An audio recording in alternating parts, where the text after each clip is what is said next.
when Conor knocked out Jose Aldo, I was there. He told me on the Thursday or on the Friday at the weigh-ins exactly how it was going to go. When he told me, I've met 100, 500 famous people. I'm not intimidated by famous people. My hand I was feeling something, and I don't believe in weird magic, but the intensity that he had as he was telling it was very weird, very strange. And I'll go my whole life and never be able to put a finger on it or explain it. But this something that a little bit of the fabric of space-time rippled. Something was weird. He's telling me, and it's real, and it's happening, and I know it's happening, and he knows it's happening, and something weird is going on. I called my friend who knew him well, and I'm like, dude, I just had the weirdest experience. And he was in Ireland at the time, I believe. Maybe not. And I'm like, I just had the weirdest. He's like, I know. Like you, and he tells me, there's something about him, and we know this to be true in people, whether it be political leaders or Beyonce or whatever, where some people have this sort of ability to kind of influence other people in different ways. And I left it at that. And he knocked out Jose exactly how he told me. And it's on video, him telling me, and it's on video, me reading it back to him after the next day. And I was like, that was really strange. And of course, statistically speaking,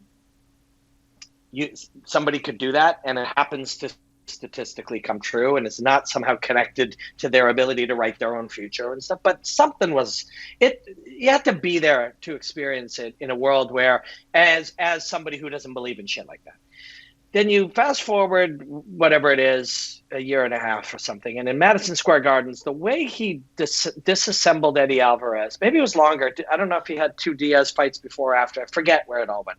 The way he took apart Eddie Alvarez. We're going to live our whole life, and I will not see very many performances like that. Yeah, great performance. And it's not great. He was different. He had elevated. He was everything he was and more. Slipping back and landing twice now instead of back to one punch, two in the moments. Like, he had elevated himself, and at that point, he could do things that. Fighting is more than punches and kicks. We've talked about that. Those are just the tools. It's more than words, and it's more than kicking and grabbing and grappling and takedown defense and volume striking. All those things are words. This is something beyond that, as is medicine, as is science, as is music, as is poetry. There's more to the world than we have the ability to say. That was special. That guy could beat this Dustin Poirier and any other man you're going to see in your life until the next level of that. There'll be somebody beyond that is able to do that. The problem is that guy is something we talked about today, is not innate. He wasn't born that. He is that as a result of hard work, physical, mental, emotional labor, preparation, obsession, and a moment in time where the universe around him was something very, very different. He's not naturally that guy. Nobody is. We are the result and the consequences of the work we do. And the feeling I'm getting right now is he's not that guy. I could be wrong. Going and working really hard for 9 weeks or 10 weeks or 2 months or 3 months didn't make that guy. A lifetime of that guy, that night, that performance, that's what he may need to beat Dustin. That guy was the result of a lifetime of work, life experience, knowledge, fear, anxiety, success, failure, all of the things that he is and was came to that. And I think that time may have passed. I could be wrong. I'd be thrilled to go up live right after and say, oh my God, that was the greatest performance ever. And maybe it will be, but I don't have that same, it doesn't feel like it feels like that may be unattainable even for him again, or especially for him again. And if that's the case, he'll have a really good fight. He'll do the best he can. And Poirier will push him and come on a little bit later and win the fight. My take is that Dustin has evolved, whereas Conor hasn't.